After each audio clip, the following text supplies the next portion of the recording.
Hello friends, देखिए ये एक बच्चे की कुंडली है। आइए इसका अध्ययन करते हैं। ये कुंडली मीन लगन की है। मीन लगन का स्वामी जो होता है गुरु ग्रह होता है और गुरु यहाँ पर पराक्रम में बैठे हैं। यहाँ से मेहनत का विचार होता है और पराक्रम कितना करेगा इस चीज़ का, कि व्यक्ति अपना मेहनत कितनी देगा कितनी नहीं, इस चीज़ का विचार तीसरे घर से होता है कुंडली के 1, 2, 3। तो मीन लगन के जो बच्चे होते हैं काफ़ी भ्रामक स्थिति में रहते हैं, ज़्यादा सोच विचार करने वाले होते हैं, अपने विचारों पर जल्दी टिक नहीं पाते हैं। मीन लगन के जो व्यक्ति होते हैं आए दिन अपने विचार बदलते रहते हैं। और देखिए दूसरा यहाँ लग्नेश जो है वैसे भी केतु के साथ है, तो अपने विचारों में लगातार परिवर्तनशील बना रहता है। मन में स्थिरता नहीं होती है ऐसे बच्चों के, और कॉन्फिडेंस लेवल भी जो होता है बहुत कम हो जाता है, क्योंकि अपने विचारों पर स्थिर नहीं रह पाते हैं। दूसरा, सच बोलने वाले लोग होते हैं मीन लगन के लोग, झूठ बोलना पसंद नहीं करते हैं। अब देखिए यहाँ गुरु जो हैं केतु के साथ बैठे हुए हैं, तो यहाँ से भाई बहनों का विचार भी होता है। तो गुरु जो है बड़ी बहन के कारक ग्रह माने जाते हैं। और दूसरा यहाँ से भाई बहन का विचार होता है, तो केतु के साथ बैठे हैं। तो यहाँ जो ये बच्चा है तो बड़ी बहन को गोद भी दिया है इन्होंने, परिवार ने। तो ये केतु साफ साफ दिखा रहा है कुंडली में कि बहन का परिवर्तन भी हो चुका है, फैमिली में गोद दिया हुआ है अपनी बड़ी बहन को। तो आगे देखिए धनेश की स्थिति देखिए, यहाँ पे कुंडली का दूसरा भाव 1, 2, यहाँ से धन का विचार किया जाता है। तो धन के स्वामी जो होते हैं मंगल ग्रह होते हैं, जो कि यहाँ भाग्य भाव में बैठे हुए हैं राहु के साथ। धन भाव के स्वामी का भाग्य घर में बैठना ये अच्छा योग माना जाता है, परंतु यहाँ पर थोड़ा माइनस पॉइंट राहु की वजह से आ गया है। राहु का यहाँ पर बैठना धन के लिए भ्रामक स्थिति उत्पन्न करता है। देखने से ऐसा लगेगा कि पैसा आ रहा है, लेकिन आते आते रह जाना, मतलब परेशानी वाली स्थिति राहु के कारण यहाँ पे हो गई है। आगे देखिए शिक्षा का विचार, बच्चे की कुंडली है तो शिक्षा का विचार करना चाहिए। चंद्रमा यहाँ शिक्षा के कारक ग्रह हैं 1, 2, 3, 4, 5। तो यहाँ से कुंडली में पंचम घर से शिक्षा का विचार किया जाता है। तो शिक्षा के कारक ग्रह नंबर 4 तो चंद्रमा होते हैं, जो कि कुंडली के छठे घर में बैठे हुए हैं। देखिए ये छठे घर यहाँ से बीमारी और रोग रिपूर्ण से माना जाता है, ये छठा घर कुंडली का। तो पंचम शिक्षा के कारक ग्रह का छठे घर में बैठना कहीं ना कहीं शिक्षा में थोड़ी सी बाधा परेशानी वाली स्थिति दिखाई दे रही है, क्योंकि ये घर ज़्यादा अच्छा नहीं माना जाता है। तो शिक्षा का इस तरह शिक्षा के ग्रह का यहाँ पे बैठना थोड़ा माइनस पॉइंट बन जाता है। आगे देखिए बच्चे की माता का घर के लिए सवाल था कि घर बनाना चाहते हैं नया अपना, तो उसकी क्या स्थिति है।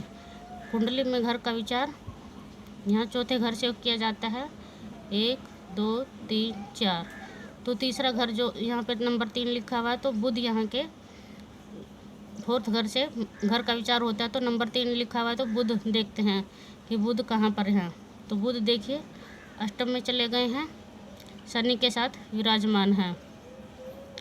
तो यहाँ से नुकसान की स्थिति भी देखी जाती है, और मृत्यु का घर भी होता है, और गुप्त कोई भी घर का किसी भी गुप्त चीज़ से कोई संबंध विचार ना हो, तो गुप्त चीज़ का भी यहाँ से विचार किया जाता है।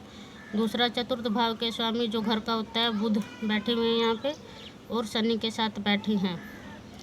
तो यहाँ से विचार होता है, किया जाता है कि जो जिस घर में अभी ये रह रहे हैं बच्चे, तो वो इस घर को बेचने के बाद देखिए 11वीं राशि व्यय कर देते हैं। यहाँ पर जो ये 12वां घर होता है कुंडली का, ये 12वां घर होता है 1, 2, 3, 4, 5, 6, 7, 8, 9, 10, 11, 12। तो यहाँ से जिस ग्रह की यहाँ पे राशि आती है तो वो उस चीज़ का व्यय कर देता है। तो 11वां घर यहाँ पे लिखा हुआ है जो घर का कारग्रह है और दूसरा बुध के साथ है। तो यहाँ पे जो जिस घर में रह रहे हैं उस घर को बेचने की स्थिति यहाँ पे बनी हुई है। उस घर को बेचकर नया घर बनाने की पूरी संभावना इस घर कुंडली में बनी हुई है, क्योंकि शुक्र बैठे हुए हैं यहाँ पे। तो बड़ा घर बनाने की पूरी संभावना इस कुंडली में दर्शाई दे रही है। लेकिन यहाँ छठे घर में होने के कारण हो सकता है लोन या कर्ज वगैरह भी लेकर घर को बनाना, थोड़ा हो सकता है कि कर्ज लेने की स्थिति भी थोड़ी आ जाए। और पुराना घर बिकने की संभावना भी इसमें पूरी बनी हुई है कि घर बेचकर वो थोड़ा कर्ज लेकर नए घर की स्थिति बना सके, क्योंकि काफ़ी मिडिल क्लास फैमिली से है ये। तो घर इनका नया बनने की पूरी संभावना है इसमें। आगे देखिए, पंचम भाव यहाँ पे लिखा हुआ है, पांचवी राशि का स्वामी जो होता है सूर्य छठे घर में आकर बैठ गया। तो यहाँ वैवाहिक की बात कर लेते हैं। थोड़ा विवाह में भी थोड़ा परेशानी वाली स्थिति दिखाई दे रही है। छठे घर में मतलब पत्नी को थोड़ी हल्की फुल्की स्वास्थ्य संबंधी परेशानी हो सकती है। आगे देखिए, लेकिन पत्नी जो है काफ़ी स्वाभिमानी होगी। सूर्य बैठे हुए हैं और छठे घर की राशि पड़ी हुई है, तो गुप्त विद्या में माहिर भी होगी वाइफ जो होगी बच्चे की। आगे देखिए, 9वां घर लाभ भाव के लिए देखा जाता है, जो कि धनु राशि बनी हुई है गुरु। तो कहने का मतलब ज़्यादातर जो आय होगी घर की, पैसे की जो घर में स्थिति है, मेहनत ज़्यादा करने पर ही इनकम घर में आएगी।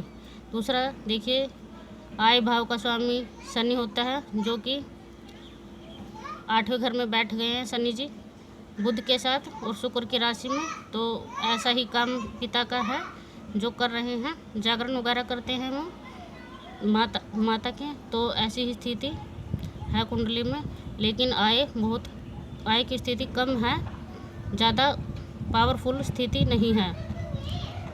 तो फ्रेंड्स, अगर आपको मेरी ये कुंडली अच्छी लगी हो तो इसे लाइक कीजिएगा। और अगर आप भी अपनी कुंडली का अध्ययन करवाना चाहते हैं तो कमेंट बॉक्स में अपनी डेट ऑफ बर्थ, प्लेस और स्थान ज़रूर डालिएगा। Thank you. दूसरा, आप इसे समझने की कोशिश कीजिए कि ग्रह किस तरह अपना काम करते हैं। धन्यवाद।